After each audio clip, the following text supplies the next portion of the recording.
So, as some of you might know, it is Suicide Prevention Week, and I just wanted to take this opportunity to talk about like my experience with it because I have lost somebody to suicide who was very close to me, and I was very close to him. And this all just happened last year, so it's really difficult to talk about it sometimes because it's so personal, but I felt like this was just perfect opportunity to kind of go over it. So I just feel like suicide is one of those things where it's not like losing somebody to old age or an accident. It's devastating and tragic because you lose somebody to something where you could have done something or you feel like you could have done something. And that's the saddest part because they're gone and you feel some sort of way because you feel like you could have been there more. But I feel like it's 50-50. Like, that person has to want to help themselves too, and they have to want to seek the therapy if they want that, or talk to people about it. And I feel like you should talk about it more if that's what you're going through because it doesn't mean you're weak. It just means that you don't know how to express it. You don't know how to talk about it without coming off weak or seeming vulnerable because somebody might know that. But that's why I created a blog because it was hard for me personally to talk about the way I was feeling growing up. And I did have moments like that, but I definitely got past it, and writing is what helped me get through all of that.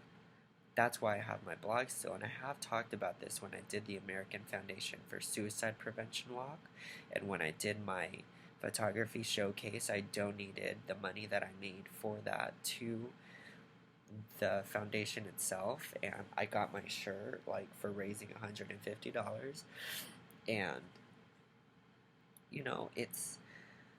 it was good because I felt like I was turning it into something positive, and that's what I wanted. Like, I didn't want to be sad, but there are those days, like, I still get very emotional about it because, that was my group. He was my group. He was my everything, my best friend, my partner in crime. We did everything together. He loved me, I loved him. Like, it was never anything more than that, but it was just such a strong bond that you would maybe think it was, like, more. But it wasn't. Like, that was my best friend. And there's a lot of days where I feel like I can't listen to certain songs. I can't go to certain places.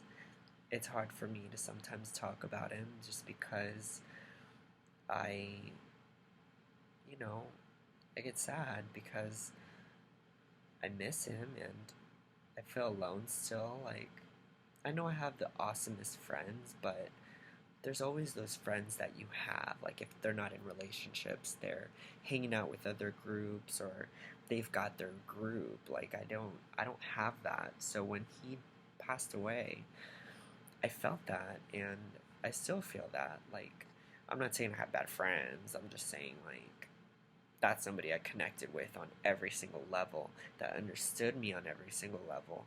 So losing that is like losing a part of yourself, and all those secrets that you told them died with them. And you can't stop the inevitable. Like, death is everywhere. Really, it is. But all you can do is pray for that person and hope that, you know, they're okay. I hope that, he's around. I felt him around here and there. When I did the walk, I felt like he was with me. And I recommend everybody doing one of those walks because you really hear how these people turn such a negative thing into a positive, and how they deal with it and how strong they are. And it's something that you learn to admire because for them to get up there and be like, I lost this person to this, and it's so personal, but so something you should hear, is just wow. I was glad when I did it. So I feel like if you know anybody that has gone through that or is going through that, I would definitely touch base because life is so precious and there's only one you. And I think that life should be fully embraced. And it doesn't necessarily mean you like have to love somebody. I feel like love is everywhere and love should be whatever you make it. And that's why now that I've grown up, I feel like love for me is nature. It's falling in love with everything and everybody around you, everybody that makes you feel something. It's to not be afraid of that. And I've never been afraid of it. And I think that's what makes me me, and that's what makes me happy. And if anybody needs me, I'm always here for them because of that. And it's made me develop who I am because of that. And I just hope that nobody has to ever witness losing somebody to suicide.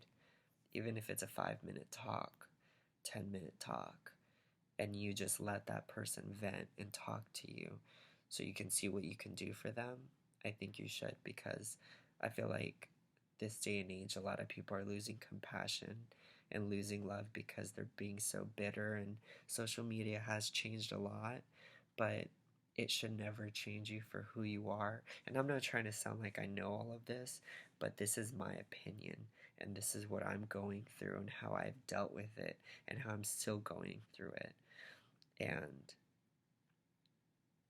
the hurt that I've gone through isn't easy, and I hope nobody has to go through that, honestly. I really don't. That's my main focus. So, yeah, I guess that concludes this video, and I hope if anybody needs anything, they can reach out, whoever it may be, whether it be me, family member, whoever you feel can understand what you're going through, because you don't need to go around telling everybody, but just that one person you feel could really understand you. I feel like you should talk to them. Go for it, because it doesn't mean you're weak. It just means you need help in this moment of time. And the advice you could be getting is something that could be really great for you and change everything for you. So that's how I feel. And I hope everybody has a good night or day. Bye.